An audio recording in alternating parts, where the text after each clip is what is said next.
Bonjour Dominique. Bonjour Je suis avec Agnès. Dominique Van der Berg, qui est auteur, conférencière. Qu'est-ce que tu fais encore? Tu es Chanel, Oui, moi je suis coach et coach, guérisseuse. guérisseuse. Voilà, donc ça fait un moment qu'on se connaît et puis j'ai décidé de faire une interview avec toi. Alors, dis-moi, est-ce que tu pourrais te présenter à ceux qui vont nous écouter?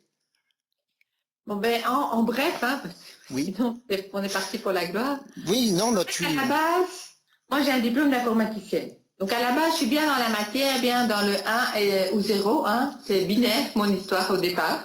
Alors, ça a commencé par l'informatique, mais je veux dire, qu'est-ce Oui, que oui, mon premier métier c'est l'informatique. D'accord, mais j'aurais que tu parles un peu de toi, où tu as grandi déjà. Ben oui, moi je suis née en Belgique en fait. Et ben, j'ai des parents très mélangés, donc j'ai des origines un peu diverses. Ce qui m'a effectivement ouvert un esprit sur le monde. Mon papa était diplomate, donc forcément économiste, diplomate, il avait un peu toutes sortes de choses, donc ouvert sur le monde. Il avait vécu en Afrique pendant 5 ans, donc il m'a raconté toutes ces histoires extraordinaires qu'il a vécues en Afrique. Bon, même il a assisté à sa propre messe on pensait qu'il était mort dans la brousse. Il est arrivé dans un couvent où on était pas célébrer sa messe, on dit sa messe de mort en fait. Et donc c'était des pères blancs en Afrique qui faisaient la cérémonie. Et quand il est arrivé et qu'il a sonné à la porte du couvent, le père blanc il est vraiment devenu blanc. Quand il l'a vu, il a dit mon Dieu, mais enfin, il est censé être mort. Donc voilà, c'est tout truc, voyager. T'as beaucoup J'ai voyagé alors?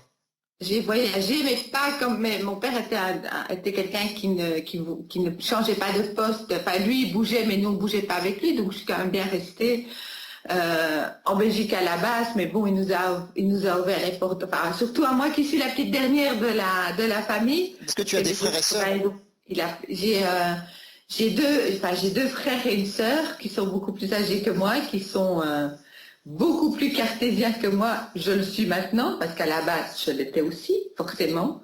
Hein, c'était une famille très cartésienne, avec une maman qui avait des dons et des capacités, mais qui n'en a jamais parlé. Mais bon, je voyais bien qu'elle soignait avec des plantes, je voyais bien qu'elle faisait des choses, et je me disais, mais j'aimerais bien apprendre. Donc, elle utilisait la lavande, elle utilisait la sauge, etc. Je Les sais recettes de pas. grand-mère en fait. Oui, oui, mais maintenant, elle faisait ça, voilà, sans dire quoi que ce soit, voilà. Et donc, en fait, à un moment donné, j'ai eu besoin de voyager et mon premier endroit où j'ai habité, c'est le Canada. En fait, j'ai vécu 5 ans au Québec. Et alors t'es parti à quelle occasion? Les études? Mais en fait, je suis allée là parce que j'ai eu coup de foudre pour le Québec et avec mon mari à l'époque, on s'est dit, on va aller habiter là-bas.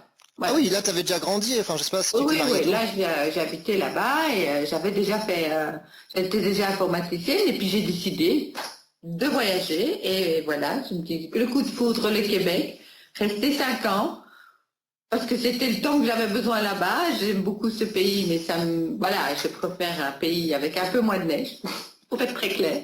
Ça faisait froid. Donc voilà, c'est tout ce côté-là qui a fait que effectivement, je m'intéresse aux autres, j'ai envie. Mais c'est au Québec qu'une dame a regardé mes mains et qui m'a dit, ah toi, t'as des dons de guérisseuse. J'ai fait, oui, c'est ça, la fumée, la moquette et les rideaux, c'est bon, quoi. T'y Donc croyais voilà, sans y croire. tout un peu ce chemin-là, ouais. T'y croyais sans y croire en fait. Ah mais j'y croyais pas du tout, Du en fait, tout en à ce fait. moment-là. Du tout. D'accord. Alors t'as fait des études en informatique, c'est ça? S'il te plaît? T'as fait des études en informatique? J'ai fait des études en informatique et j'ai bossé comme informaticienne, en fait. Alors c'est-à-dire tu sais programmer, tu sais... Non, moi je suis plutôt la personne qui crée le projet et les autres qui l'écrivent. D'accord, chef de projet. Chef de projet. J'adore créer en fait. Mais déjà à la base c'était ça, mais oui. Et puis contact avec les clients, Mais j'aimais bien déjà le contact, donc j'aimais bien rencontrer les clients qui étaient parfois les services internes de la société, mais j'aimais bien ce côté rencontre, ce côté quelque part commercial d'une certaine manière, mais dans le bon sens du terme en fait. D'accord. Mais en fait, Le service informatique vendait ses services au service comptabilité, au machin, etc. Et donc voilà.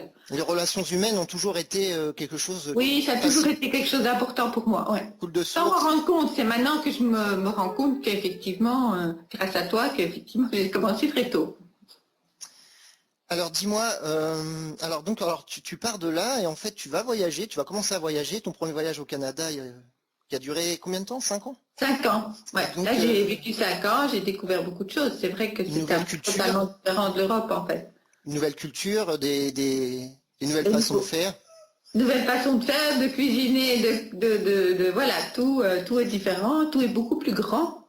Hein, la Belgique, c'est un petit pays, on se retrouve avec le Québec qui a 5 fois la taille de la France. Donc effectivement, quand on a besoin d'un petit truc à l'autre bout du village, tu fais bon, il faut 5 kilomètres pour y aller quand même. Hein. Donc voilà, quand il y a des tempêtes de neige, 60 centimètres de neige, on apprend à stocker de la nourriture déjà.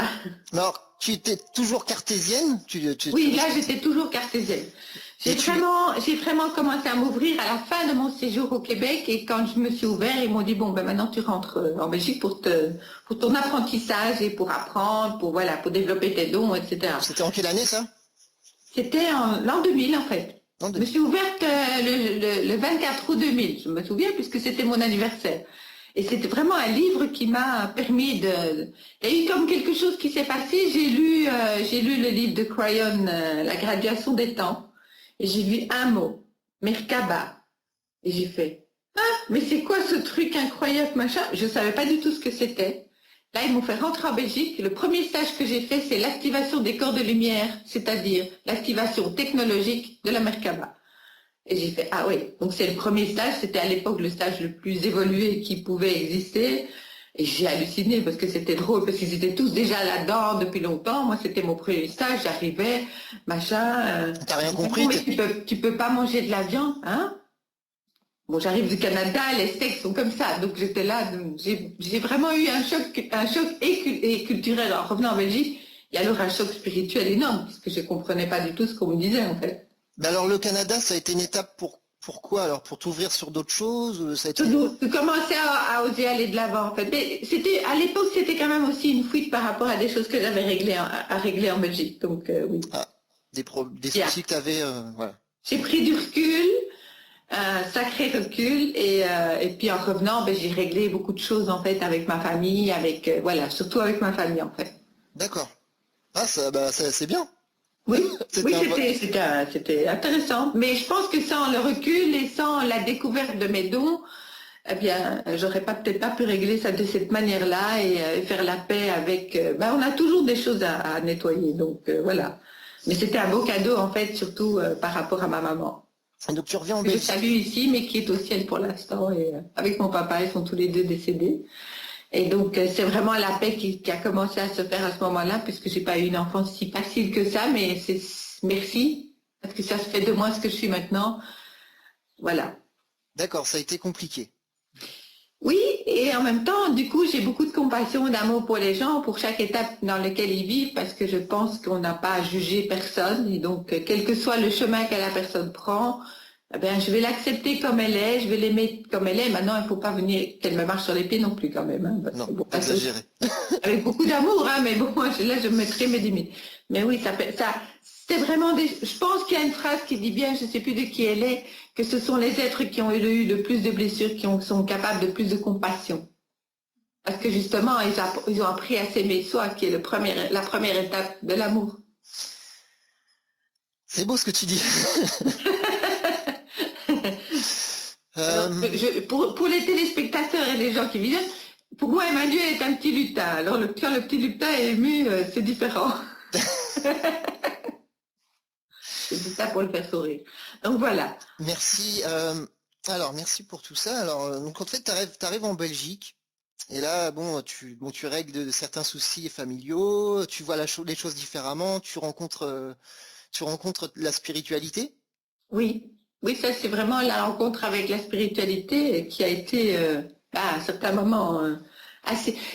À partir du moment où je me suis éveillée, visiblement là-haut ils ont mis. On n'est pas passé par la première, deuxième, troisième vitesse, ils ont mis la 10e tout de suite. Ah ouais, à fond. Donc j'ai vécu des choses très rapides. Maintenant, c'est vrai que bon, je dis toujours aux gens que je demande à tout le monde, pour tout le monde, tous mes clients, je demande là-haut douceur et confort. Et moi, ils m'ont pas donné la douceur et le confort. Je me souviens d'un moment où effectivement, j'ai commencé à retrouver vraiment une une grande partie de mes dons, on les développe tout le temps, mais bon, découvrir. Et après le stage Merkaba, pendant le stage Merkaba, je voyais en 3D couleur avec le son, ce qui est toujours le cas. Mais là, c'était trop fort d'un coup. J'ai fait au secours. T'as eu peur? Tu as eu peur? J'ai pas eu peur, mais du coup, je voyais absolument tout, puisqu'à l'époque, j'étais médium. Un médium, il voit aussi les âmes qui viennent de décéder, les esprits, les machins. Je dormais plus, en fait. Surtout que j'habitais dans un quartier de Bruxelles où il y avait effectivement énormément de drogue, énormément de crimes, etc. Et je voyais les âmes au secours qui venaient me chercher, qui me disaient on a besoin d'aide, on a besoin d'aide. J'ai fait mais moi je peux plus quoi, j'en pouvais plus, je savais plus dormir, donc j'aurais demandé là-haut, j'ai dit bon écoutez, on va reprendre les choses à zéro, on repart en truc et on développe les dons peu à peu, parce que là je peux pas. Là moi je sais pas, j'arrive pas, je sais pas gérer ça, donc j'ai vraiment demandé, et c'est aussi à cette époque-là où en fait j'ai demandé de couper ma médiumnité à un moment donné parce que c'était trop. Et ils m'ont dit, tu as le choix entre rester médium et devenir channel, puisque channel n'est pas un don à la base, c'est une construction. Et j'ai fait, ah, et c'est quoi ça? Donc j'ai fait comme je conseille à beaucoup de gens, j'ai posé beaucoup de questions. J'ai dit, mais oui, mais c'est quoi? Qu'est-ce que ça va apporter aux autres et à moi, etc. Donc c'est ça que je conseille dans ce chemin, c'est de poser beaucoup de questions et demander beaucoup de signes. D'accord. Ça aide en fait. Pour développer. Tout en ne dort pas pendant 3 semaines. Et on passe tous par là par rapport à nos capacités, d'après toi? Non, ça dépend de ton chemin de vie, en fait. En fait, on a chacun une mission, quelque part, ou plusieurs missions même, puisqu'on peut changer, on peut faire plusieurs missions sur la même vie. Et en fait, quand on s'est incarné, on a choisi dans le panier des dons et des capacités, hein, on s'est servi en fonction de ce qu'on avait besoin. Donc tout le monde n'est pas guérisseur, tout le monde n'est pas médium, tout le monde n'est pas violoniste, tout le monde n'est pas pianiste. Si vous me demandez de jouer au piano, ça va être une catastrophe. Voilà. Donc, ça dépend de ce qu'on a choisi et on va développer ce qu'on a choisi et pas ce qu'on a laissé dans le panier, puisqu'à la base, on a tous les dons. Mais en incarnation, avoir tous les dons et les développer, ce serait pas viable pour le corps physique, en fait. C'est impossible. Rien n'est impossible, mais on n'en a pas. En tout cas, je connais personne qui, pour l'instant, a été capable de le faire parmi les gens que je connais qui ont des dons assez extraordinaires. Donc non. Pour l'instant, non, mais Inch'Allah, comme on dit, ce sera possible. On va vers quelque chose de nouveau. Donc en fait, comme on crée quelque chose qui n'a jamais existé sur Terre, on ne sait pas demain comment sera fait, mais à ce stade-ci, la réponse est non. Ok. Alors toi, t'es médium. Enfin, tu nais médium finalement. Je suis née médium et je suis née guérisseuse. Donc, je vois en 3D couleur avec le son, mais comme j'ai choisi à un moment donné de ne plus être médium, je le suis toujours, ils m'ont pas coupé mon don puisqu'on m'a donné une autre possibilité, parce qu'un médium n'a pas accès à des choses qui parfois sont pas très sympas et j'avais pas du tout envie de vivre ça. J'ai dit, écoutez, moi je peux retourner m'amuser en informatique, c'est pas un problème. Par contre, ils m'ont dit à ce moment-là, écoute, tu peux faire un chemin de channel. Et j'ai fait, c'est quoi? Et ils m'ont dit, en fait, on a une tour de lumière autour de nous. Et ce sont eux qui descendent. Donc, les messages dépendent de leur taux vibratoire et pas du mien. Un médium, les messages dépendent de son taux vibratoire personnel. Oui. Donc, Oui. ça dépend de son état. Donc, s'il a bu 6 mojitos dans une boîte de nuit, il peut pas transmettre de messages. Moi, avec 6 mojitos, je transmets toujours le message parce que c'est toujours pas moi qui parle. Et je sais pas modifier le message. T'auras peut-être une tête bizarre quand même avec Simon. Oui, c'est ça. Mais je ne prendrai pas de photos, je te promets. Non. Il vaut mieux pas.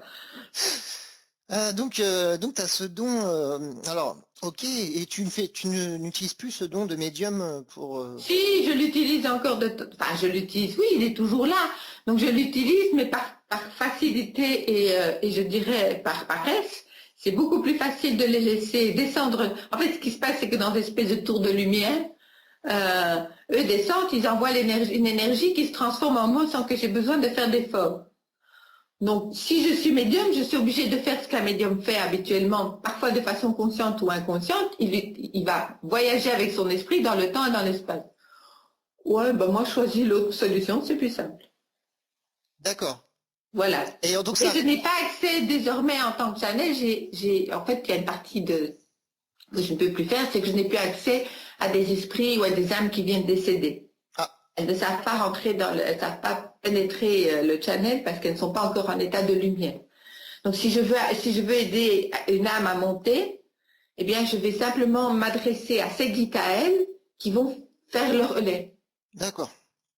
Et toi, alors Ça passe très bien. tu peux pas combiner les deux choses, c'est Mais ou les trois. en fait, quelque part, en tant que channel, je reçois l'énergie qui se transforme en mots, mais en même temps, je vois. Donc oui, je combine les deux, en fait. D'une certaine manière, je prends les deux en même temps, parfois, parfois pas. Ça dépend un peu des cas, en fait. D'accord. Oh, c'est génial. Donc en fait, tu as le choix. Oui, m'amuse. Mais je j'ai quand même pas la totalité du don médium, puisque un médium, il a accès aux esprits, moi pas.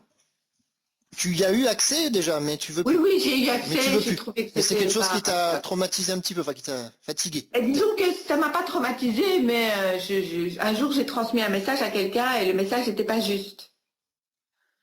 Et j'ai dit, ben non, ça va pas. En tant que Chanel, on transmet toujours un message qui est juste, mais qui est juste à l'instant X. Maintenant, demain, c'est autre chose. Parce que si la personne, entre-temps, change son état d'esprit, forcément, son futur change puisque c'est elle qui le crée. D'accord. Mais alors donc ça se donne une impulsion, Ça donne une impulsion. Maintenant, effectivement, j'ai eu des confirmations de mes dons que je ne connaissais pas à l'époque, il y a 20 ans. J'ai un ami qui m'a dit, tu sais ce que tu as dit il y a 20 ans? Non, pas vraiment.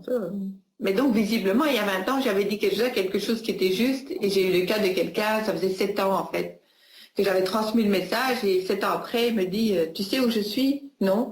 Au Canada, tu m'avais dit il y a 7 ans, quand je l'ai rencontré au Maroc, parce que j'ai bossé 2 mois au Maroc, euh, un jour tu vas aller au Canada. Ah oui. Mais bon, le temps n'existant pas, on ne sait pas. on sait pas quand. On ne sait pas quand, mais le temps s'accélère pour l'instant, donc les choses vont de plus en plus vite. Et on reçoit de plus en plus les retours de ce qu'on fait, ou de ce qu'on pense. C'est plutôt bon ça quand même. C'est bon, ça dépend pour qui. Oui. Mais au moins on comprend tout de suite qu'on n'est pas sur le bon chemin ou sur le bon chemin, donc ça c'est génial. Oui. Alors, donc, alors, la Belgique. Alors après la Belgique, une fois que tu commences à apprendre la Merkaba, c'est ça? C'est Merkaba? Merkaba, c'est donc l'activation des corps de lumière de façon technologique. Mais là j'ai commencé à faire des soins, à transmettre des channelings, etc. C'est tout ce chemin-là qui a commencé, en fait, et recevoir des gens en consultation, et voilà. Donc j'ai eu un cabinet en Belgique et qui fonctionnait bien. J'ai eu des clients qui m'ont dit, oui, mais quand tu étais là, c'était sympa, mais une fois que tu es parti, c'est fini. Mais oui, parce qu'en fait, je suis quelqu'un qui aime bien, enfin, on me fait bouger, mais j'aime bien ça aussi. J'aime bien évoluer, j'aime bien grandir, j'aime bien apprendre. Donc oui, je ne reste pas statique. J'aurais pas pu continuer à avoir un cabinet et recevoir des gens Combien de tous temps les... le cabinet? S'il te plaît? Combien de temps ça a duré le cabinet? 4 ans. 4 ans. 4 ans à full time où là c'était vraiment, bon j'ai fait avant, mais là c'était vraiment full time, 4 ans. Et donc c'est génial parce qu'on voit les gens évoluer, etc. Mais à un moment donné, moi j'avais besoin de faire quelque chose d'autre dans ma vie pour moi. Alors qu'est-ce qui s'est passé ensuite? Ben là, je suis partie aux Émirats Arabes Unis, je suis partie à Dubaï. Parce que j'ai un ami saoudien qui m'a dit, oui, tu devrais quand même découvrir Dubaï, parce que l'Arabie Saoudite, une femme seule ne peut pas y rentrer de toute façon. Et donc quand je suis arrivée pour 15 jours de vacances à Dubaï, j'ai fait, ah, si que je vais revenir. Et donc je suis rentrée en Belgique et j'ai fait mes paquets, je suis arrivée à Dubaï. T'as tout de suite été charmé. Je connaissais personne quand je suis arrivée, je savais pas du tout quelle était la culture, la tradition. J'ai d'abord eu un choc culturel, c'est-à-dire quand je suis arrivée à l'aéroport, j'ai cru que j'étais arrivée à Bombay, en Inde, parce qu'il y a beaucoup d'Indiens, il y a beaucoup de Pakistanais, donc j'étais là. Hein? Je pensais que c'était un pays arabe, moi. Donc j'ai appris qu'effectivement, ils sont très peu et qu'il y a beaucoup d'expatriés qui bossent là. Et donc ça a été un chouette chemin. C'est un chemin extraordinaire d'apprentissage d'une nouvelle culture, d'une manière d'être, d'une nouvelle religion, même si je suis pas musulmane, mais je suis forcément en relation avec des gens qui sont musulmans en général, puisque 95% de mes amis sont locaux des Émirats, donc sont émiratis, moi je dis, mais en français il paraît qu'on dit émirien, mais bon, émirien n'est pas un terme que je trouve pas ça beau, donc voilà. Donc je dis émirati qui est le mot anglais. Ouais, c'est joli. Donc voilà. D'accord, et donc ils sont plutôt musulmans. Oui, les locaux tous les pays du Golfe sont musulmans. En fait. Ah oui, tous. Il y a pas des gens qui sont chrétiens ou des athées, Ah, tout mais les simplement? gens dans les expatriés, oui, mais Ouais, pas dans les gens, pas dans les natifs, non, ils sont tous musulmans. d'accord. Et alors donc tu découvres une nouvelle culture, une religion que tu connaissais peut-être pas? Bah, j'avais des notions de l'islam, mais j'avais une notion de l'islam, de ce qu'on D'ac- nous dit, ce qu'on nous explique en Europe, qui n'a absolument rien à voir avec l'islam, par exemple. D'accord. Et donc enfin, tu l'as vécu Je l'ai vécu, je les ai taquinés, ils ont d'humour, ils sont ouverts d'esprit. Non, ce sont des gens qui vont étudier dans les meilleures écoles, les meilleures universités du monde. Et ils voyagent. Bon, moi j'ai un ami qui étudie pour l'instant en Australie, j'en ai un autre en Angleterre. Enfin, ils vont dans les meilleures écoles et donc forcément, même s'ils restent traditionnalistes, bon, ils sont quand même ouverts au monde. Donc ils ont vu comment ça se passait en Europe, ils ont vu comment ça se passait en Amérique. Et ils voient la manière dont les différentes nationalités comprennent l'islam et voilà, donc effectivement, ils sont parfois un peu surpris de comment ça se passe ici, mais bon. Alors t'atterris là-bas en avion, c'était le choc des cultures. Et alors qu'est-ce que enfin, qu'est-ce que tu te dis là? Qu'est-ce que tu te dis? Je vais rester là, je vais faire quelque chose? Ah, j'avais vraiment envie de rester là, enfin j'ai toujours vraiment envie de rester là, mais je vais aller vers Abu Dhabi, et donc je quitte Dubaï et je vais à Abu Dhabi. Dubaï, c'était vraiment un endroit où j'ai appris. Parce que Abu Dhabi est un peu plus strict au niveau de la manière de penser. C'est la capitale, donc ils n'ont pas besoin du tourisme. Dubaï est ouvert parce qu'ils ont besoin du tourisme. Dubaï n'a pas de pétrole et ni de gaz, ou très peu. Donc ça veut dire que la seule revenu qu'ils ont, c'est le tourisme, c'est les finances, etc. Donc ils sont obligés de s'ouvrir plus qu'Abu Dhabi, qui est excessivement riche parce que c'est eux qui ont tout le pétrole et tout le gaz. Donc, ils n'ont pas ce besoin. Donc, Dubaï, c'est un endroit où j'ai pu apprendre avec des amis, voilà. Donc, j'ai rencontré très vite des locaux qui m'ont enseigné, qui m'ont emmené dans le désert, qui m'ont emmené pêcher, qui m'ont expliqué la tradition, la culture pendant des heures. J'ai rencontré leurs femmes, leurs enfants. Je suis rentrée dans les maisons, ce qui est très rare. Ils aiment pas trop, ils se protègent parce qu'ils ont toujours peur de ce qu'on peut leur faire. Mais le fait que j'ai des dons, justement, m'ouvrait des portes que n'ouvrent pas d'autres personnes. Donc tu as pu voir comment ils vivaient, J'ai vu comment ils comment ils mangeaient. vivaient, ce sont des amis, donc j'ai rencontré 2 mois après mon arrivée un groupe de 30-40 Émiratis qui m'ont servi, qui m'ont servi de famille là-bas en fait. Et tu les as accompagnés dans leur vie en fait.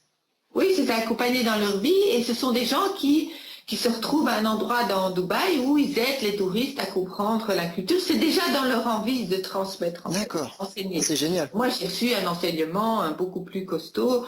Je leur faisais des soins. Ils savaient que j'étais médium, donc parfois ils me demandaient, dis, tu peux pas regarder dans mon jardin? J'étais à l'autre bout de Dubaï et je dis, oui, ok, je regarde dans ton jardin. Ah oui, il y a un problème là. Et ils me regardaient. Et pour eux, c'est normal, en fait. Donc, utiliser ces dons et ces capacités, pour eux, comme c'est un don de Dieu et Oui. qu'ils sont croyants, ben, ils me mettent en fait entre eux et Dieu.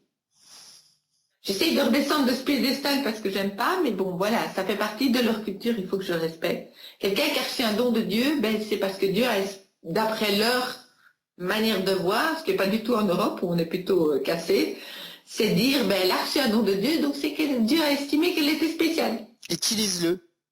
Ah oui, ça c'est sûr. Ça, ils ont toujours encouragé à l'utiliser, en fait. Et alors donc t'as été à la pêche avec eux, t'as fait des choses avec eux, enfin, Ah, j'ai directement été dans le désert avec eux, j'ai logé. Alors ils m'ont pas fait loger sous la tente avec eux, ils m'ont fait loger dans un camping-car qu'un ah oui. monsieur m'a amené. Donc voilà, ils ont quand même ils s'installent à un certain confort. Et puis j'ai été jouer avec les petites motos dans le désert, dans les dunes. J'ai vu ce que c'était que le début d'une grande tempête de désert. On voyait des énormes rouleaux qui arrivaient, on est vite rentré. Donc oui, ils m'ont vraiment enseigné, on a parlé, ils m'ont expliqué les relations hommes-femmes. Voilà, moi j'ai blagué, j'ai rencontré un imam qui était d'origine pakistanaise, qui vit aux États-Unis, dont le chemin est de convertir un maximum d'Américains à l'islam, mais pas justement pas dans le même état d'esprit que les Émiratis.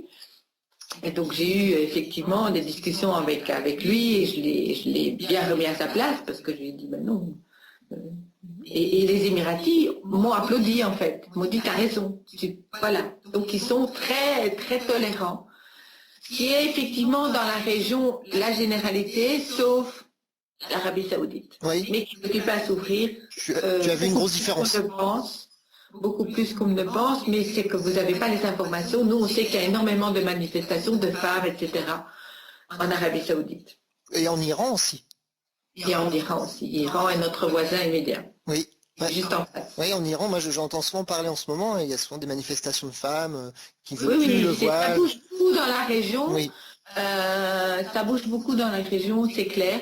L'Iran, c'est différent parce que c'est un autre islam. L'Iran n'a pas, ils sont musulmans, mais ils sont autant l'Arabie Saoudite qui est effectivement sunnite, donc qui est vraiment liée au prophète Mohammed, autant les Iraniens sont chiites, donc ils sont liés à une autre partie de la famille du prophète. Bon, je connais pas tous les détails parce que c'est un peu compliqué, voilà, je veux dire, parce que chacun a un peu sa version, donc j'ai fait, oula, je vais peut-être pas essayer de savoir, mais c'est pas la même islam, et c'est vrai qu'ils ne s'entendent pas parce que pour les sunnites, les Iraniens ne respectent pas le prophète Mohammed, qui est leur prophète, donc forcément, du coup, il y a déjà un truc. L'islam des Iraniens est beaucoup plus dur. Tu crois qu'ils arriveront à dépasser ce côté religieux un peu? Oui, ils sont déjà beaucoup plus loin dans la spiritualité que les Européens. Hein. Non, parce que s'ils peuvent pas s'entendre juste pour ça, c'est grave. Oui, mais oui, mais ils sont occupés. De toute façon, on a les deux aux Émirats et ils bossent ensemble, hein, donc ça dépend aussi. Oui, ils sont occupés à dépasser ça. Ça dépend de la manière dont l'autre réagit. C'est pas dû à leur religion. C'est qu'il y a des chiites qui sont très durs et des chiites qui sont faciles accessibles. Moi, j'ai un ami qui est chiite et on s'entend super bien. Donc, ça dépend de la personne, en fait, beaucoup plus que... Et en Iran, c'est qu'on comme en Arabie Saoudite, ils sont quand même drillés à certains types de pensées. Mais de plus en plus, ils souffrent. Moi, j'ai des amis saoudiens, et ça souffre beaucoup. J'ai un ami journaliste saoudien, il me dit, mais tu serais étonné en venant ici des changements qu'il y a eu en 2 ans. J'ai fait, ah oui, mais je pense pas que je vais y aller pour l'instant.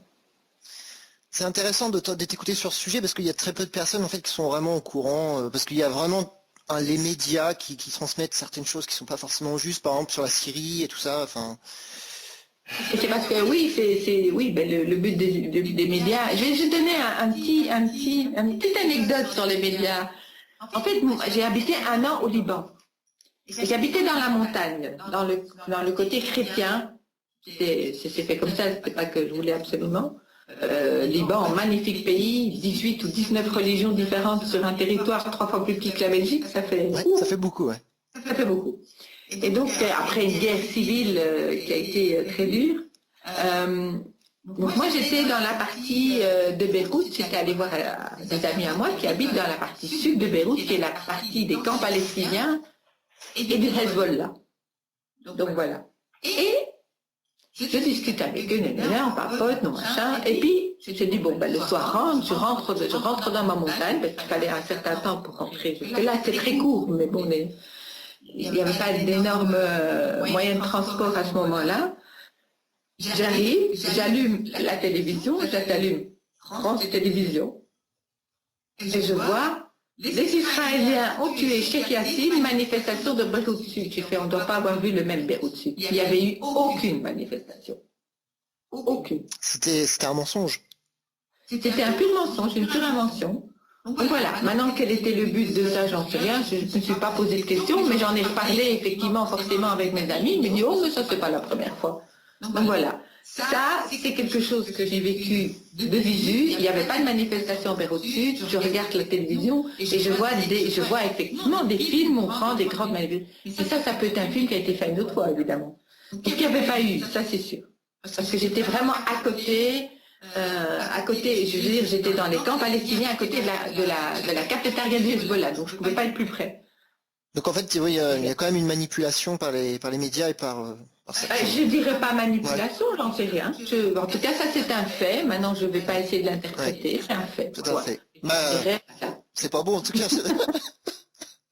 Donc je ne sais pas s'il y a d'autres choses comme ça qui se passent, mais en tout cas là, c'était clair qu'effectivement, oui, c'était pas réel. Ok. Et donc, alors là, tu es dans les Émirats, donc t'es resté combien de temps?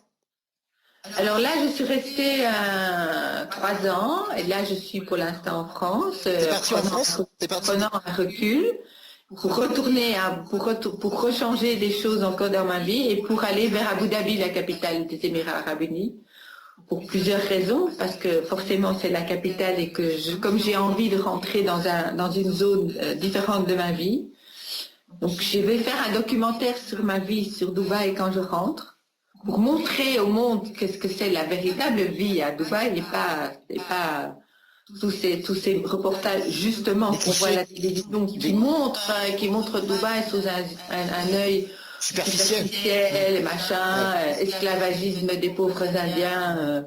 On va bien s'amuser dans le documentaire pour montrer tout ça avec beaucoup d'humour et beaucoup de joie. Je vais répondre aux questions qu'on m'a posées sur les Émirats en France, en Belgique, et en me disant oui, mais bon, est-ce que les femmes peuvent conduire? On va te montrer qu'elles conduisent très bien d'ailleurs. Donc voilà, donc c'est tout ce côté, on va montrer le vieux Dubaï, on va montrer la culture, on va montrer la manière dont ils se comportent. Parce que contrairement à ce qu'on croit, la loi d'attraction, ils la connaissent bien, eux. D'accord. Parce que c'est comme ça qui fonctionne. D'accord, ils l'utilisent de manière... c'est quelque chose de courant chez eux. C'est quelque chose de courant, ils le font depuis, c'est inné chez eux, je pense, quelque part, mais en même temps, je n'ai jamais vu autant de stages de développement personnel qu'à Dubaï. Hein. D'accord, ouais, ça bosse dur sur soi en fait là-bas. Ah oui. Et en fait, l'Europe et l'Amérique du Nord a énormément à apprendre d'eux. Ils connaissent beaucoup plus de choses qu'on ne pense. Donc pour toi c'est quand même ça peut être intéressant pour un Européen d'aller faire un tour là-bas et de s'imprégner de la vie là-bas. Absolument. Quand on a accès effectivement aux Émiratis, que bon, je connais beaucoup de gens qui habitent là et qui n'ont jamais discuté ne plus qu'avec un Émirati. Moi j'avais des clients là-bas et ça faisait 13 ans qu'ils étaient là et ils n'avaient jamais parlé avec un Émirati. Moi j'ai la chance d'être au cœur du monde émirati et donc j'ai envie effectivement de partager ça et dans un documentaire, dans un blog qui va se faire bientôt, et donner la possibilité à des Européens de venir aux Émirats. Ah oui. Je leur servirai de guide et je leur ferai rencontrer ce monde émirati dans ce qu'il est, et pas dans le côté superficiel, pas dans le côté touristique, vraiment des gens qui vont le faire avec leur cœur, les amener dans le désert, les amener pêcher, voilà, parce que ce groupe d'Émiratis, ils aiment faire découvrir leur culture. Bien sûr qu'il y a à Dubaï, il y a deux pôles, on choisit. Mais moi, au départ, je n'ai pas choisi. Je suis tombée chez ces amis-là, parce que l'autre pôle, de toute façon, n'existait pas. Maintenant, effectivement, il y a une organisation qui commence à apprendre la culture, voilà, on peut, donc ils font des dîners, émiratis, machin, etc. Mais bon, c'est payant, tandis que là, ils le font gratuitement, pour vraiment faire connaître leur culture. Alors j'ai envie de les faire connaître parce que j'ai envie de faire connaître des gens qui peuvent, puisqu'ils en ont les moyens, en tout cas ceux-là, ils en ont les moyens. Tous les Émiratis ne sont pas riches, contrairement à ce qu'on croit. Ils offrent. Et j'ai envie de leur offrir justement cette visibilité, de dire voilà, des gens qui ont du cœur, des gens qui ont de la générosité. D'accord, il y a le côté qu'ils font maintenant officiel, etc., qui est reconnu par le gouvernement de Dubaï. Mais par contre, ces Émiratis-là sont sous la protection privée de Cheikh Mohammed, président de Dubaï, vice-président des Émirats Arabes Unis, premier ministre des Émirats Arabes Unis. Donc je pense que s'il l'a fait, comme c'est un visionnaire, il a choisi effectivement des gens qui ont du cœur et de la générosité, parce que ça, c'est vraiment l'image des Émirats. Ah, c'est génial. Enfin, moi, ça m'enthousiasme. J'aimerais vraiment participer, là, du coup, à ce que tu vas faire, là. Écoute, on en discutera après. Oui. Donc, ça donne vraiment envie. Et je me rends compte que tu aimes bien mettre en lumière les gens qui ont du cœur, finalement, ou les autres. Oui, je trouve ça important. Pour moi, c'est important. Je suis absolument pas complaisante parce que j'ai suivi un chemin avec les êtres de lumière qui sont tous sauf complaisants. Donc j'ai ça en ligne, ils m'ont expliqué, ils m'ont appris. C'est aussi un chemin pendant 15 ans d'apprentissage avec eux, et qui continue d'ailleurs. Et effectivement, j'aime les gens qui ont du cœur, mais quand c'est vrai, quelque chose qui est vraiment avec le cœur, pas des gens qui trichent. Dans ce monde spirituel, il y a tellement de guides spirituels, maintenant de coachs qui font allez-y, foncez, machin. Ouais, c'est ça. Mais c'est pas ça en fait. On est là pour d'abord s'ouvrir à soi-même, s'aimer soi. Je ne pas perdre ma voix. Pardon, quelqu'un comme... Et aimer les autres en fait. Mais si on s'aime pas soi, on peut pas aimer les autres. Et en fait, quand on voit ce chemin où maintenant c'est go, allez-y. Bon, je suis coach, je sais comment faire. Comme Anthony Robbins, par exemple, Anthony Robbins. Je connais pas bien Anthony Robbins. Je sais pas du tout. Je le connais pas bien. J'ai jamais lu de lui, mais bon, j'ai vu quelques vidéos. Je connais des gens qui bossent avec lui. Maintenant, ce que me compte, c'est le résultat au bout du compte. C'est pas ce que lui fait, c'est pas sa notoriété. C'est qu'est-ce que les gens après en retirent au quotidien dans leur vie. Ouais. Ça, c'est l'important. La flamme, la petite flamme, l'étincelle. J'en sais rien, je sais pas, j'ai pas de retour de ça et en fait ça m'intéresse pas. Mais par contre, ce que j'ai envie, c'est justement d'aller plus loin et plus vite, mais plus loin en profondeur.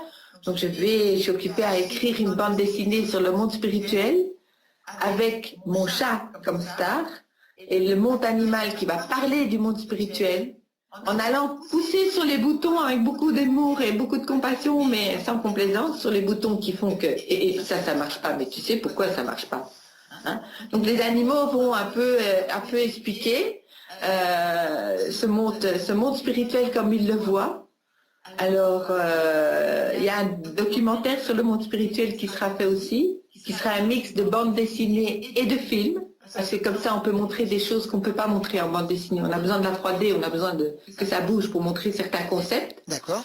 Comme Ho'oponopono, d'ailleurs, va être expliqué vraiment en film. On va faire un mélange de bande dessinée et de film pour montrer effectivement le concept pour que les gens puissent comprendre.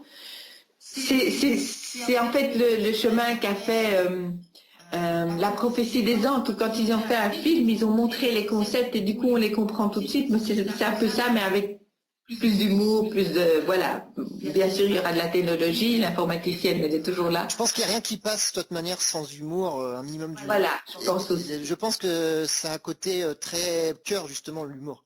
Oui, tout à fait. Rire. Oui. Dans spiritualité, moi j'avais compris à la base qu'il y avait humour, mais c'est pas ce que j'ai remarqué. Oui, c'est vrai, souvent c'est très sérieux. Et justement, si c'est sérieux, moi ça part pas. Ça passe pas, non. On est là pour s'amuser, on est dans une pièce de théâtre, on est dans un film, dont on est le producteur, le réalisateur, le scénariste et le comédien.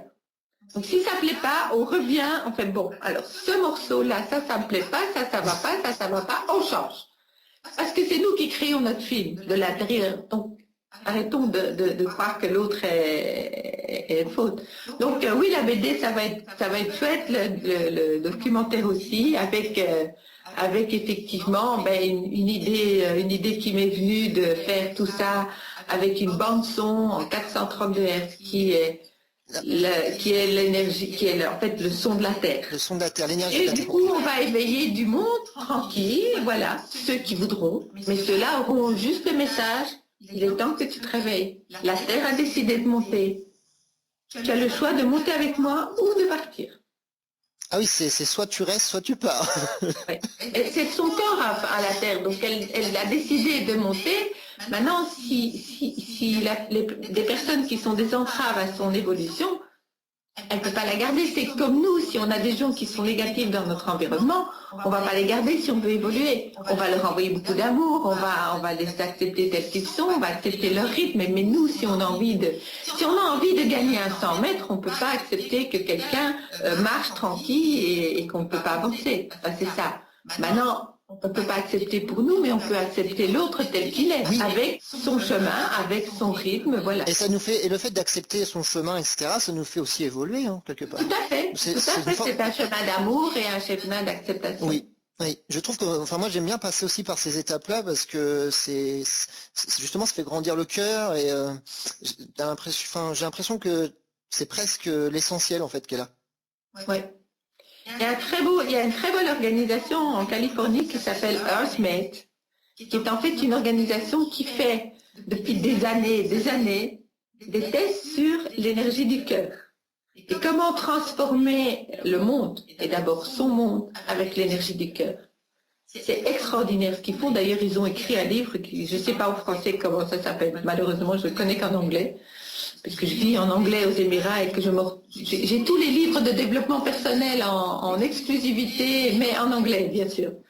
Donc, on les a un an à l'avance par rapport à vous, parce qu'on a beaucoup plus encore de livres de développement personnel que vous en trouvez en Europe, parce que tout arrive chez nous. Tous les grands du monde du développement personnel essayent de venir s'installer aux Émirats. Le nombre de fois on me demande « Oh, tu pourrais m'organiser un stage ?» Je n'organise pas de stage. Si tu veux venir, bienvenue, mais tu te débrouilles, parce que moi, non. Parce que c'est plus mon chemin. C'est vraiment, j'ai envie de faire avancer les choses un peu plus vite et un peu plus en douceur aussi. En douceur. Éveiller plus de monde en peu de temps. Moi, ce que je sens, c'est que tu veux faire avancer les choses en douceur, avec le cœur. Oui. Et en profondeur, surtout, la profondeur du cœur. Oui, et pas que, justement, on parlait d'étincelles tout à l'heure, et avoir relancé l'étincelle, et puis après, bon, débrouille-toi. Non, parce que du coup, on n'aide pas la personne, en fait. Et on la rend dépendante, du coup. Oui, c'est vrai.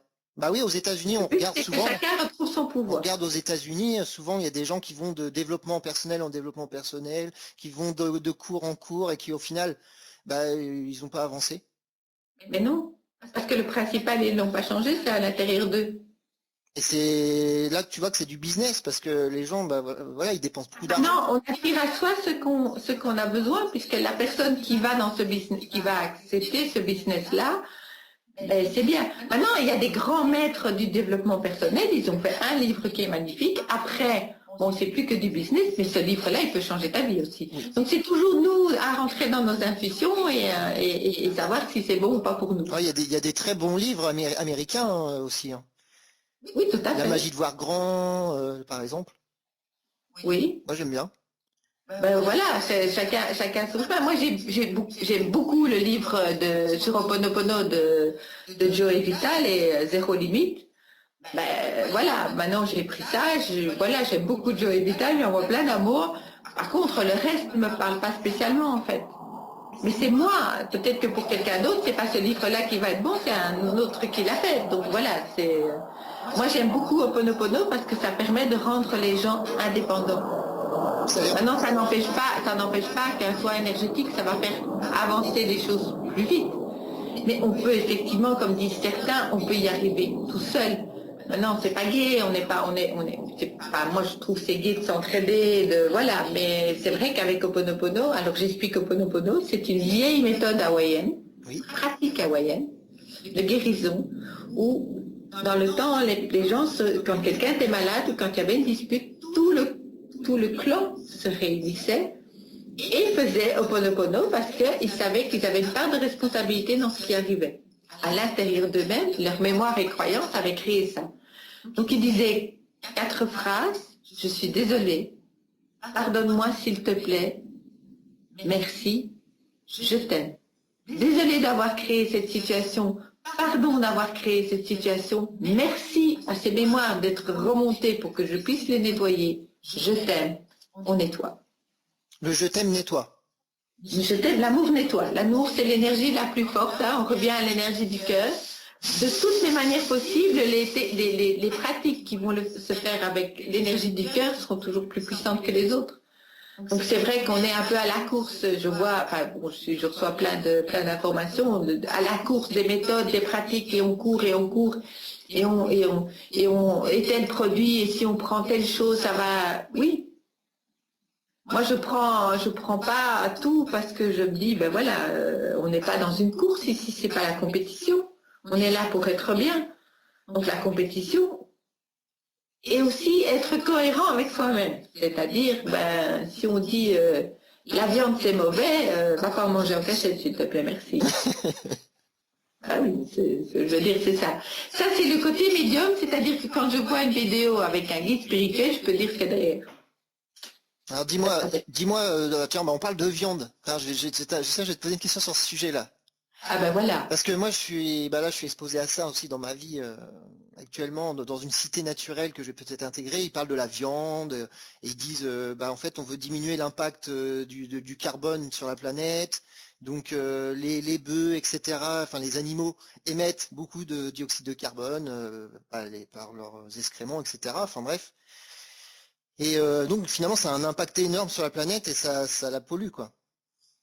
Alors, la planète est polluée par les pensées des êtres humains et non pas par le reste. Oui, Donc, en fait, comme on crée sa vie, on a besoin de nettoyer des croyances, justement, du genre de celle-là, oui, où on va à l'intérieur de soi et de dire, bon, d'abord, on arrête de prendre le pouvoir sur Gaïa, qui est capable de se nettoyer déjà toute toute seule. seule. Hmm. Déjà, à la base, Oui, arrêtons de croire que c'est une imbécile, ouais, elle a non. horreur de ça, Non. c'est très désagréable.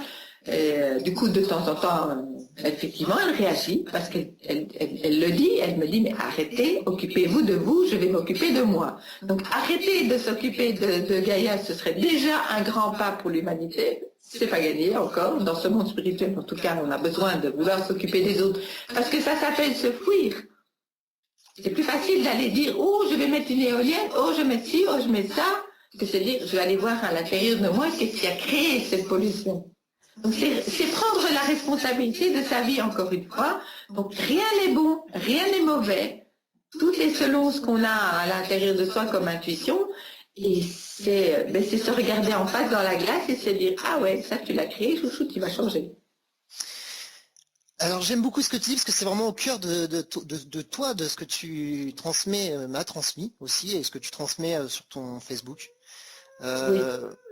Moi j'ai ressenti que c'était juste parce que par exemple par rapport à la viande et tout ça, moi j'ai dit moi en fait j'ai mis au cœur de moi mon ressenti, mon plaisir, ce que j'aime, ce qui me fait du bien. Donc en fait j'aime manger de la viande par exemple, donc j'en mange. Voilà. Et puis c'est tout quoi. Et tout pour ça. Tout dans ma vie en fait doit passer par comment je sens cette chose devant moi. Est-ce que j'ai Voilà, envie c'est ça, c'est le ressenti. est-ce que j'ai envie de l'avoir dans ma vie? Est-ce que je veux le goûter? Est-ce que je veux essayer? Est-ce que ça me fait quoi là? Ça me fait du bien? Ça me fait du mal? Voilà, c'est plutôt ça en fait.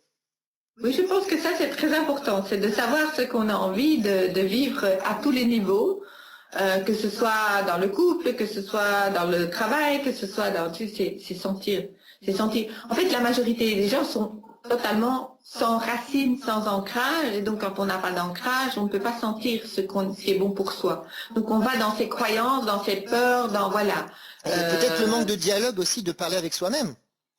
De parler avec soi-même, tout à fait, de parler, de ressentir, et de rentrer à l'intérieur de soi, de juste parfois 5 minutes par jour, se dire, bon voilà, je prends du temps pour moi et je vais à l'intérieur de moi. Mais la majorité des gens ont peur. Par exemple, je vais donner un exemple de méditation que Vedanka va expliquer à tout le monde très bien dans la bande dessinée, parce que c'est elle qui m'a expliqué ça. J'ai fait, ah oui, les chats méditent maintenant. Oui, en fait, les chats méditent. Mais bon, Oui, ça c'est oui, c'est vrai. un autre truc. Elle me dit, en fait, quand on médite, on fait silence. Parce que commencer à chanter les machins, etc., qu'est-ce qu'on fait? On n'écoute pas sa voix intérieure. Alors la méditation, c'est en silence. J'ai fait, ah oui. Alors, je vais donner un scoop pour toi et pour les gens qui nous écoutent. Ben, il va y avoir un tome, effectivement, de la BD sur la méditation. Et la dernière page de la BD, ce sera Bletanka, forcément, en position de sphinx, face au sphinx, qui va dire, là j'ai trouvé mon maître. Le sphinx a 12 000 ans quand même de méditation, donc je pense qu'il peut aider pas mal de monde. Juste le clin d'œil comique, Oui. voilà. Donc ça c'est important de dire aux gens, ben voilà, essayez d'être dans l'humour, dans la joie, de sentir à l'intérieur de vous si ça vous parle. Sentez s'il y a de l'amour, parce que moi, je vois certains guides spirituels et les gens me disent, oh, mais cette personne, elle est remplie d'amour. Ah ouais. Voilà, où est-ce que je peux avoir un signe par rapport à cette personne? C'est comme ça que je fonctionne.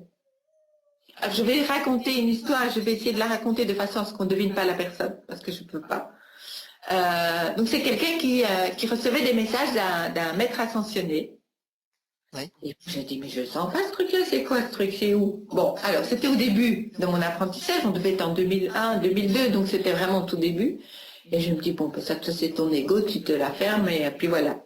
C'est comme ça que je me parle parfois, ouais, mais je dis, bon, tu te calmes, c'est pas, lui, ça fait longtemps qu'il est là, et voilà. C'est comme ça que je réagissais. Ouais. C'est comme ça que la majorité des gens réagissent. Et j'ai fait, oui, mais peut-être que toi, justement, oui, enfin non. Et puis alors, je demande à mes guides, alors j'ai fait, c'était une salle pleine, hein, là, je veux dire, il y avait du monde. Donc en fait, on dit, il a du monde, donc il est connu, donc il est bon. Eh ben, j'ai eu vraiment une très grosse surprise parce que j'ai demandé un signe. Alors là, je l'ai eu, le signe, ils se sont bien marrés là-haut. Ouais, on a encore une discussion à ce sujet d'ailleurs. Et à la fin de la conférence, moi j'ai vécu au Québec, donc je connaissais en fait, et le monsieur dit, moi quand je donne un stage, les baleines viennent me voir. J'ai failli dire tout haut. Et puis j'ai dit, mais attends, c'est un lieu de reproduction des baleines, t'en as 400, donc forcément tu vas en voir une. Ah oui, non, mais ça c'était... D'accord. Parce que ça était un public belge, c'était en Belgique à ce moment-là, et donc que eux ne savaient pas ça. Donc j'ai fait, ah ouais. Donc en fait, il ne reçoit pas de message de cet être-là. Et l'autre qui fait, ben non. Mais tu t'en doutais, mais toi tu as tes peurs, tes croyances, tu disais, ben oui, puisque la personne est connue, c'était au tout début, donc je crois que c'était même pas en 2002, ça devait être en 2001. C'est connu, il y a du monde, donc c'est bon. Non, parce qu'en fait, les gens qui vont aller dire des messages qui touchent, eh ben, les gens préfèrent éviter le message, ils n'ont pas envie. Donc ils vont aller voir des gens qui vont leur tartiner des choses. C'est pas pour ça que ce monsieur disait des choses qui étaient mauvaises, c'est pas ça en Il fait. recevait quoi alors? Il recevait rien? Qu'est-ce qu'il faisait? Mais moi j'ai lu ces textes, c'était très long, or que les êtres de lumière sont courts, précis, donc généralement plus de 15 lignes c'est non. C'est non. Donc au-delà de 15 lignes, 10-15 lignes, tu fais oui bon ça va pas être ça, c'est clair, c'est précis, c'est. Voilà. Il y a quelques exemples dans le livre que je viens de sortir, Message en Channeling, qui est en fait un livre qui est qui est un recueil de plusieurs textes que j'avais écrits comme ça pour aider les gens. Et puis là-haut, ils m'ont dit bon, on va en faire un livre, et il faut que ce soit rentable pour toi aussi, parce que tu donnes toujours tout le temps, et puis tu ne reçois pas. Oui, on revient aussi à ça, c'est qu'effectivement, les gens préfèrent des gens qui vont leur dire go, go, go, ta vie va changer demain, et puis non, elle ne change pas demain. Parce que si on ne se change pas soi-même, la vie ne changera pas. Donc ton livre, c'est se regarder dans la glace en fait. Ton livre, c'est Messages en channeling, c'est ça, hein? Oui. Et il est sur Amazon et en librairie. Il est sur Amazon. Et en librairie. Et en librairie, si on préfère aller en librairie. C'est plus sympa d'aller en librairie, je dirais, mais bon, on n'a pas toujours le temps et la possibilité.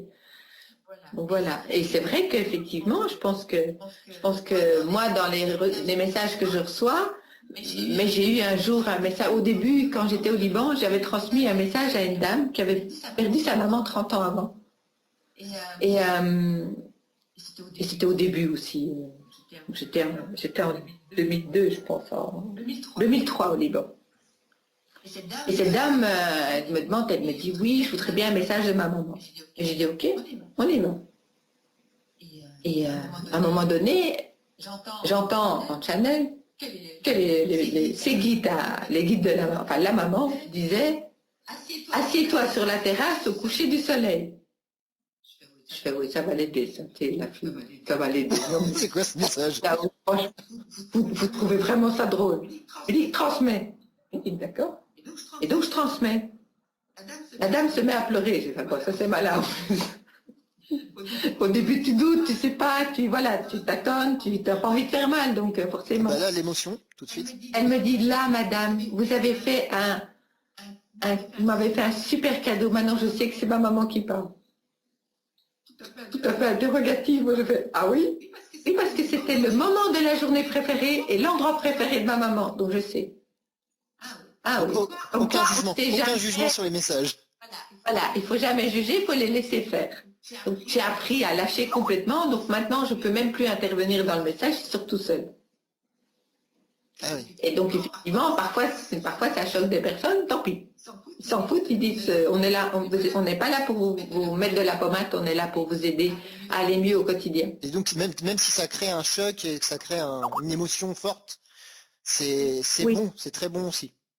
Mais de toute façon, ce sont les guides de la personne qui transmettent le message quand c'est des channels en Donc ils savent consultation que c'est bon, privée. quoi. Ce sont les guides, donc ils savent. Ils savent que ça va. En message public sur ma chaîne YouTube, oui, là, ils y vont parfois costaud aussi, mais ils sont toujours plus soft parce que ça s'adresse à beaucoup plus de monde, en fait. Mais en privé, c'est les guides. Donc c'est vrai que j'ai plein d'anecdotes et donc je vais écrire un livre sur mon chemin de guérisseuse parce que je me dis il y a tellement d'anecdotes, ça peut être vraiment drôle et ça peut peut-être aider d'autres personnes à aller dans ce chemin où ils osaient peut-être pas en voyant me dire cette personne elle a des dons. Oui, mais tout le monde n'a pas des dons. Donc, tous les guérisseurs et tous les thérapeutes n'ont pas des dons. Il y en a qui étudient des pratiques et qui font juste qu'appliquer une pratique. Mais un don, c'est un don. Et ça, c'est pas quelque chose qu'on apprend. C'est quelque chose qu'on a pris au départ. Qu'on a reçu. Non, tu le prends. C'est avant l'incarnation, tu connais ta mission. Tu reçois ton papier d'incarnation. Tu fais, ah oui, ça va être easy. Et puis quand tu es sur Terre, tu fais, non, c'est pas easy du tout, mais pas besoin, c'est autre chose. Et puis tu prends dans le panier ce que tu vas avoir. Tu prends les outils que tu vas avoir besoin pour accomplir ta mission. Ok, alors donc Donc physique fait partie d'une des outils, le choix d'être un garçon ou une fille, le choix de naître en France ou en Égypte, enfin tout ça, c'est des choses qu'on a déterminées avant. Et les dons, c'est pareil. ok. Alors là en fait on est parti. Alors t'es revenu en France. J'aimerais éclaircir un peu ça. En fait t'es revenu en France. T'avais quelque chose à faire ici en fait. Et en fait, donc je suis d'abord passée par la Belgique où j'avais nettement des trucs à régler. Et puis en France, oui, je pense qu'il y avait des mémoires ici que j'avais besoin de nettoyer. Et puis je suis dans un endroit magnifique où je suis dans le sud de la France parce qu'il faut savoir que moi le froid c'est pas ma tasse de thé. Donc me laisser en Belgique pendant l'hiver, j'avais dit ah non non non non non.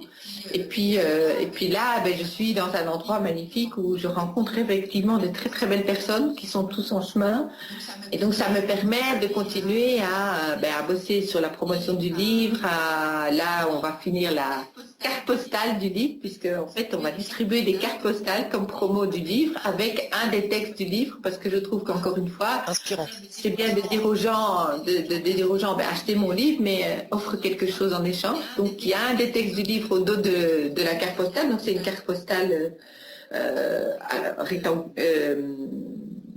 rectangulaire, et d'un côté il y a la promo et de l'autre côté il y a un des textes du livre dessus, et je suis occupée à finir la correction de 2 ou 3 autres livres qui vont partir chez l'éditeur incessamment. Et alors c'est pour quand alors ces livres?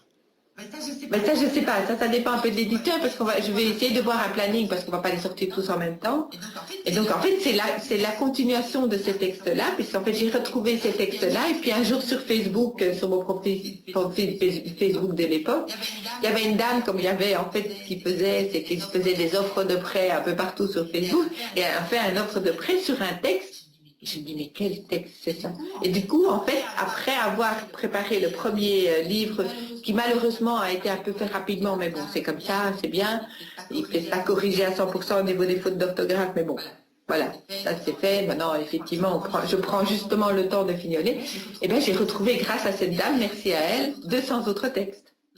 Donc je me dis, oula, mais t'en as écrit beaucoup toi finalement. Donc voilà. Tu penses... Il va y avoir 200 autres textes, et soit 2 ou 3 livres, ça dépendra de comment on va le faire, puisqu'en fait le livre c'est un texte d'un côté sur la gauche et de l'autre côté c'est des notes que les gens peuvent, un carnet de notes où les gens peuvent, je dirais que c'est un cahier de méditation, donc ça permet aussi de noter, d'avoir la place pour noter ses impressions et de voir au fur et à mesure si on reprend le texte, quelles vont être les nouvelles impressions et l'évolution. Donc c'est un livre qui évolue en même temps que vous. Parce que les textes vont être compris à différents niveaux, puisqu'il y a différents niveaux de compréhension des textes chaque fois. Ok, merci Dominique. Mais écoute, avec grand plaisir. Alors, tu as une question? Oui, dis-moi. Elle m'avait donné la possibilité, donc moi j'ai pas de surprise. Non, je voulais juste savoir qu'est-ce qui t'avait donné envie de faire une interview de moi.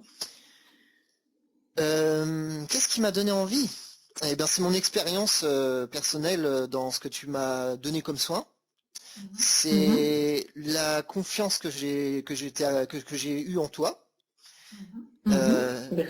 Parce que au début j'ai eu un peu de mal et puis en fait Et ça a juste nettoyé des choses en moi, je pense. Et après coup, mais je me suis dit, mais oui, ce qu'a fait, c'est génial. Et j'ai envie d'en parler. Bon, là, c'est une première interview, donc on pourra peut-être en faire d'autres, mais On verra, parce que j'aime bien en fait, pour dire aux gens qui écoutent, moi j'aime beaucoup Emmanuel, parce qu'il a ce côté joyeux, il a ce côté, il se remet en question. Vraiment des gens comme lui, c'est génial parce qu'il avance, il me fait avancer aussi, puisque de toute façon on est toujours miroir, donc effectivement quand il me dit quelque chose, je réponds, bon, on va aller le bosser, hein, c'est tout. Il n'y a pas de critique ni d'une part ni de l'autre. Et ça c'est vraiment quelque chose de magnifique, c'est qu'à partir du moment où on comprend que tout ce qu'on vit, on le crée, par l'autre t'envoie quelque chose qu'on n'aime pas, on s'est dit, ça c'est quelque chose que j'aime pas, et donc je vais nettoyer. Donc bon, moi j'utilise les soins énergétiques que je me fais faire ou pas. Là je me suis fait couper les cheveux avec une coupe énergétique pour nettoyer des mémoires. Je fais beaucoup Ho'oponopono. C'est pratiquement comme un mantra dans ma tête quand je vais dans la rue, quand je suis dans un magasin. Ça calme le mental et en même temps, ça nettoie les mémoires.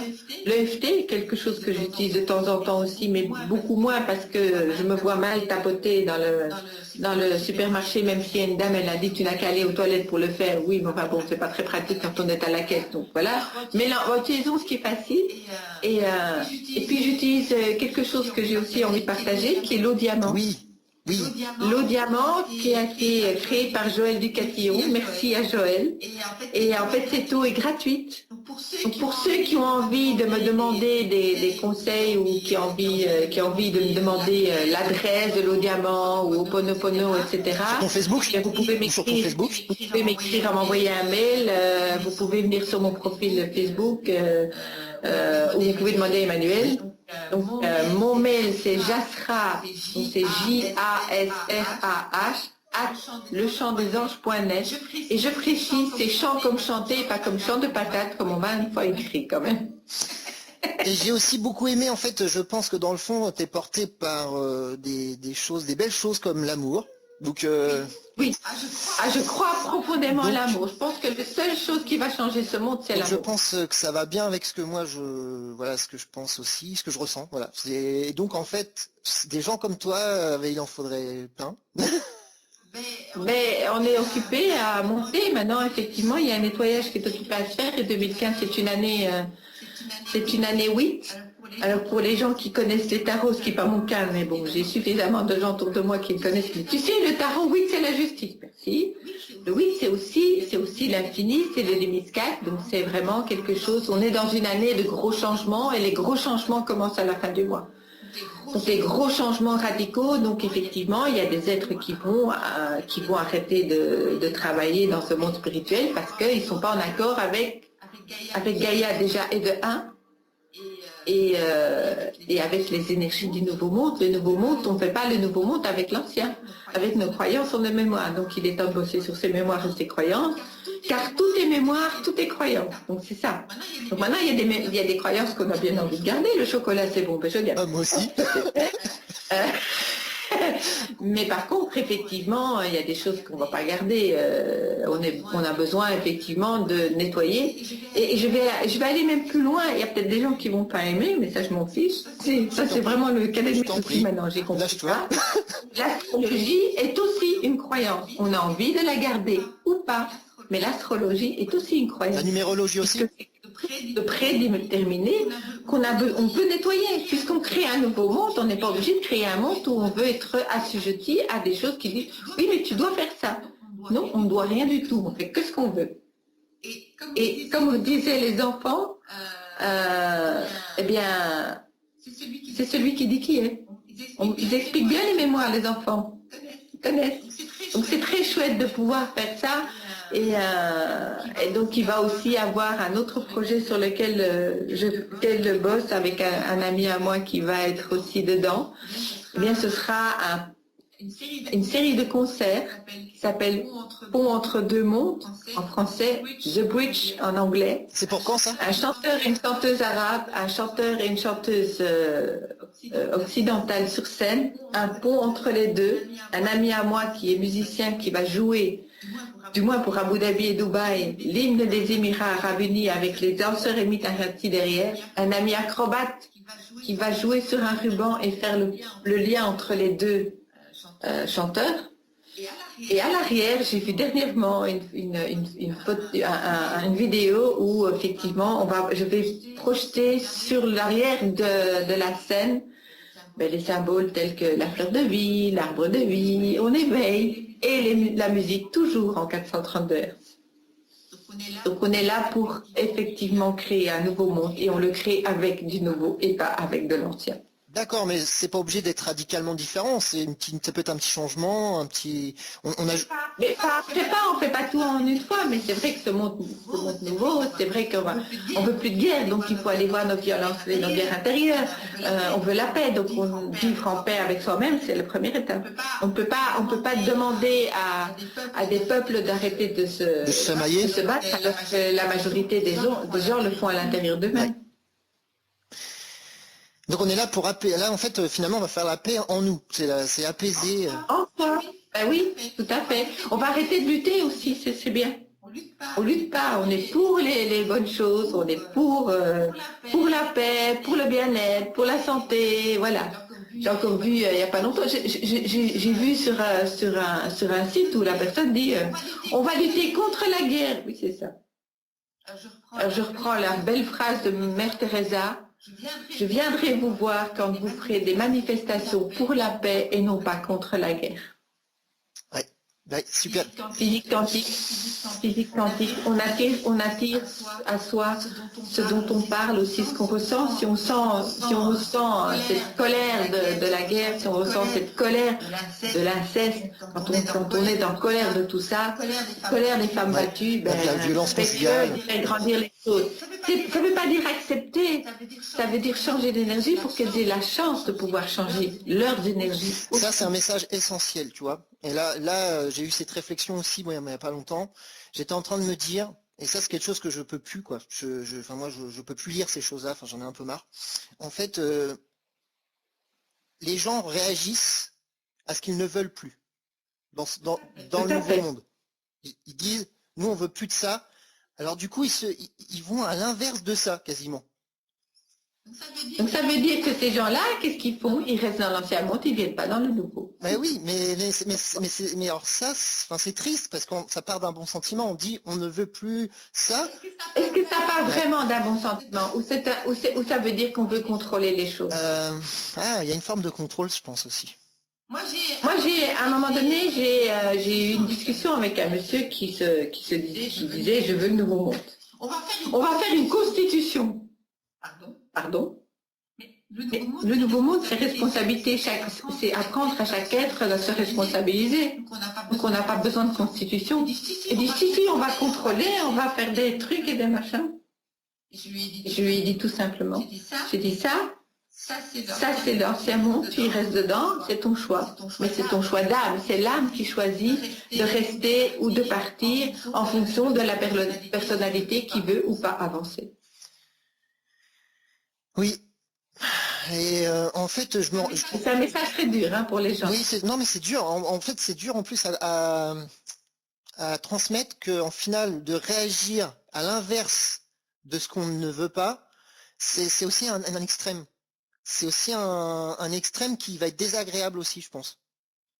Mais en fait, quand quelqu'un est contre le cancer, il fait grandir le cancer. Ouais. À l'inverse, s'il est pour la santé, il fait grandir la santé. C'est quand même plus. S'il est contre la pauvreté, il fait grandir la pauvreté. S'il est pour la richesse pour tous, et le mot richesse ne veut pas dire la même chose pour chacun. Donc chacun aura sa richesse puisqu'il va la créer. Mais on lui donne la chance de pouvoir le faire. Sinon, ça reste dans les égrégores collectifs et dans les égrégores personnels. Mais est-ce qu'on peut se retirer de l'égrégore collectif et seulement bosser sur le soi, et on va vivre dans l'abondance, on va vivre dans la paix, même si autour de soi on a la guerre et la pauvreté. En fait, il y a beaucoup d'émotions derrière tous les maux de la planète. En fait, il y a beaucoup d'émotions. Il y a beaucoup d'émotions, donc on réagit, donc on est dans l'émotion. Oui, mais quand on réagit, on est contre. Oui, mais on fait grandir les choses. Mais oui, mais en fait, ça, personne nous l'a enseigné. Ah non, mais non, mais non. Non, bien sûr que non. On n'a pas enseigné, ben non. Est-ce qu'ils le savaient? Pour l'enseigner, il faut déjà qu'ils en soient conscients. La physique quantique, on applique ça depuis pas si longtemps que ça, la physique quantique.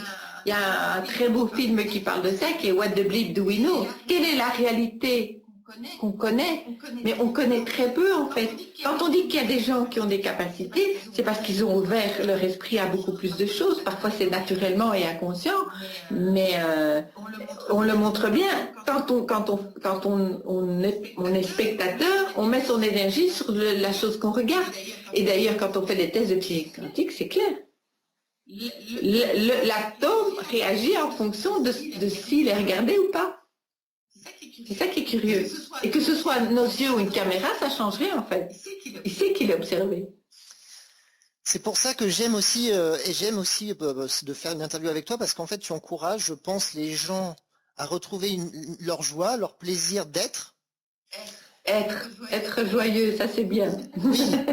Et d'être dans l'humour. Et honnêtement, oui, je pense que c'est un passage, enfin, une façon d'être qui permet de retrouver l'essentiel aussi.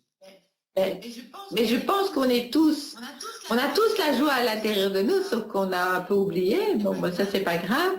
Mais on est, en fait, on oublie qu'on est des êtres de lumière faisant une expérience humaine et pas des humains essayant d'être des êtres de lumière. Oui, bah oui, c'est pas le but. C'est pas un but, on est déjà des êtres de lumière. Mais c'est ça en fait, on est déjà des êtres. En fait, c'est pour ça que j'aime bien Ho'oponopono, parce que ça nous permet de retrouver qui on est.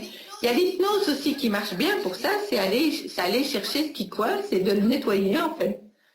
Donc en fait, on n'a qu'une seule chose à faire, c'est à ne pas faire, c'est être. Et quand on est, ben, les choses viennent à soi tout seul. Moi, je vais donner un exemple par rapport au concert, aux musiques. Oui, mais tu veux Sting et Peter Gabriel, on m'a dit, c'est pas bien toi, mais tu pourras jamais l'avoir. C'est une professionnelle de la musique, mais tu peux pas l'avoir. Mais comme par hasard, via un ami à moi, je suis en contact avec une dame qui est quand même bien haut dans cette hiérarchie. C'est pas une chanteuse. C'est juste la secrétaire privée de quelques grandes rockstars du monde. Elle a le carnet d'adresses qu'il faut et elle m'a dit, moi je voudrais que tu m'aides à développer mes dons. Ah ben c'est ça, on va faire un échange. Moi tu me donnes Sting et moi je te donne. Ah bah oui. Pourquoi bien, la bienvenue. C'est ça. Tout se met en place à partir du moment où on accepte de dire, ben voilà, je crée ça. Ah, ça c'est un blocage. Ah ben, on nettoie à l'intérieur de soi et du coup ça se débloque, puisque c'est quand même nous qui avons créé le film. Agissons comme des réalisateurs de films en fait. Et en disant, ah, on fait un premier clap.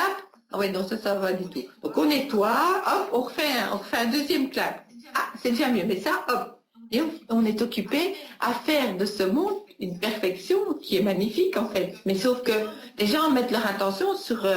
je vais prendre un exemple du conflit israélo-palestinien, parce que ça c'est un bel exemple. On est occupé à fustiger plein de monde, mais on montre jamais... moi j'ai rencontré un rabbin qui était en fait un rabbin à New York et qui était très strict et très... voilà. Et puis il a fait une expérience mystique. Pas parce qu'on a fait rabbin qu'on a fait tous des expériences, mais lui, il a fait une expérience mystique. Et il a créé en Israël et en Palestine, des deux côtés, des communautés avec les trois grandes religions. Ben, lui, il n'a pas invité les bouddhistes, mais bon, on peut comprendre, parce que ça leur correspond pas, enfin, c'est pas leur truc. Mais donc, il y a vivent ensemble des chrétiens, des Israélites et des musulmans. C'est beau ça. Voilà, mais ça on n'en parle pas. Les échanges qui se passent entre les écoles palestiniennes et les écoles israéliennes pour apprendre à se connaître, moi j'ai jamais vu ça qu'on en parlait en fait. Non, personne n'en parle. Personne ne met en lumière ça. On se concentre sur tout ce qui fait peur. Voilà. Quoi. Mais c'est à nous à accepter une information ou pas. Voilà, c'est à nous à trier. Quand on regarde la télévision, on est passif, donc on absorbe tout. Quand on regarde un écran d'ordinateur, on absorbe tout. Si les gens me disent, oui, mais je regarde tel site, il y a des trucs qui sont pas mal, mais la majorité, c'est pas bien. Mais ton inconscient, lui, il absorbe les 100%. Oui, c'est vrai. Donc il y a des sites sur lesquels, oui, il y a des très belles choses, mais j'y vais pas parce que j'ai pas envie d'absorber le Moi, reste. j'ai vu une très belle chose qui vient de la France. Tu as des parlementaires, je crois, ou des députés qui sont partis en Syrie. En style. Et en fait, sont partis renouer le dialogue. Parce que la France, officiellement, veut pas de dialogue avec la Syrie. Mais ils ont été foutre un peu le bordel dans l'histoire, donc forcément, Donc, ils ont besoin de... Mais au moins, il y en a qui oui, vont comme oui, réparer. Mais on est bien dans une année de justice. Ils vont réparer oui. un peu ce que Ils les vont autres... là-bas et ils disent, C'est génial, là, c'est oui, c'est magnifique. magnifique. Et là, ils disent, là, il se crée des choses entre nous. C'est vraiment, ils disent même qu'il faut pas les prendre pour ce qu'ils ne sont pas. Exactement, parce que moi j'ai beaucoup d'amis syriens aux Émirats et je peux vous dire que les messages que moi je reçois d'eux, qui retournent régulièrement en Syrie, je fais ah oui mais ça n'a rien à voir avec ce qu'on voit dans les actualités. Même le président, Et je donne un même le exemple, président aux Émirats, les journalistes viennent 2 jours à Dubaï et puis alors ils font un reportage extraordinaire. Ils n'ont rien vu. J'ai vu l'année passée, j'ai un ami qatari absolument magnifique, avec énormément d'humour. Et je vois un reportage sur le Qatar, fait par une télévision. Je ne vais pas citer ni le nom ni rien, ça n'a pas d'importance. Et en fait, ils ont interviewé que les expatriés, pas un seul Qatari. Donc je lui envoie un message et je lui dis, bah, écoute, il n'y a pas de Qatari. Au Qatar, tu t'es foutu de moi, t'es pas Qatari, t'es expatrié. Il me dit, mais quoi? Je dis, écoute, je viens de voir un reportage, on a absolument interviewé que des expats qui sont là depuis 2 ans, depuis 1 an, qui ont peut-être même pas vu un Qatari, comme aux Émirats. Je dis, et c'est ça qu'on dit que c'est ça le Qatar? Mais qu'est-ce qu'ils en savent que c'est le Qatar? Pour ça, il faut y aller, il faut aller au cœur du Qatar, il faut y aller. Moi, je connais pas le Qatar. J'ai juste un ami qatari, voilà. Je connais pas le Qatar, donc je vais pas discuter du Qatar. Je connais pas la différence entre les Émirats et le Qatar. La seule chose que je sais du Qatar, c'est que c'est une ancienne province d'Arabie Saoudite qui s'est dissociée de l'Arabie Saoudite. Point. Comment? J'en sais rien. Quand? Pour quelle histoire? J'en sais rien. Mais en tout cas, je ne vais pas parler du Qatar que je ne connais pas. À Oman, j'ai été quelques fois. Maintenant, je ne connais pas Oman vraiment suffisamment que pour dire je vais faire un documentaire sur Oman. Peut-être qu'un jour, je ferai un documentaire sur Oman. Mais en tout cas, Dubaï, je connais, donc je vais montrer tout ce qu'on a dit. Et que j'ai un ami indien, qui est acteur indien, qui va jouer le pauvre esclave dans les constructions, pour montrer que c'est pas ça du tout, que c'est pas vrai ce qu'on dit. Donc on va vraiment montrer les bons et les mauvais côtés, mais on va montrer des choses plus vraies. Voilà. En tout cas, ouais, tout du moins mettre une belle lumière là-dessus surtout sur ce qui est juste, quoi. Enfin. Voilà, montrer la réalité, point. Non, encore une fois, c'est ma réalité, c'est en fonction de mes mémoires et de mes croyances. Donc de toute façon, il n'y a jamais une vérité, il y a juste une envie de montrer les choses autrement. Oui, c'est ça. En fait, sous un angle différent et pas sous un angle perturbé, par exemple. Voilà, c'est ça. Avec une belle musique, d'un très bon musicien, passant en 432 Hz, permettant d'éveiller les gens. Les gens iront voir parce qu'on parle de Dubaï, et en même temps, ils auront une musique qui sera jouée en 432 Hz. Et qui, quand elle passera dans les festivals, sera jouée live par les musiciens. Ok. Bon, mais il y a énormément de choses qui arrivent. Comment? Un peu en gros, ma vie. Ah bah ça fait... Ça fait du boulot, oui. Et puis il y a un chat qui s'amuse bien. Aussi. Et qui va cet après-midi bosser sur la BD. Bon, voilà, je vais la faire un peu bosser. Parce que c'est elle qui dicte la BD, en fait. Donc c'est de la communication animale pure. Parce qu'elle me raconte des choses que je ne suis pas censée savoir. Donc elle me raconte des trucs avec des dragons, je fais ah oui. Ah, les dragons, ils font ça. Ah, intéressant. Donc j'apprends en même temps. En fait. Ah, donc ouais, tu vois, ça aussi, je l'ai appris il y a pas longtemps, les dragons, etc. J'ai entendu parler d'eux. Ils sont sympas, hein, dragons. Voilà. Bon, je suis content d'avoir fait cette interview avec toi. Moi aussi, avec toi, je suis... voilà, c'est joyeux. Merci. Mais en fait, j'essaie de mettre l'accent sur ce qui est beau. Bah oui, mais c'est comme ça qu'on le fait grandir. Voilà. Mais je te remercie, Dominique. Merci à toi. Merci à toi. J'invite les gens à aller sur ton Facebook, à aller sur ton site internet lechamp-des-anges.net et puis aller dans les librairies voir ton livre. Voilà. Et puis voilà, je te remercie beaucoup pour de m'avoir accordé cette interview. Moi je prends ça comme un jeu. Voilà, c'est. Et moi aussi, je vois ça comme un jeu, voilà. Un jeu sérieux et spirituel. Oui. Mais je pense qu'on pourra parler d'autres choses enfin voilà, je pense qu'il y a d'autres sujets que tu peux aborder. Oui, oui, tout à fait, avec grand plaisir en tout cas. Le lutin. Merci. Au revoir. Au revoir, à très bientôt tout le monde.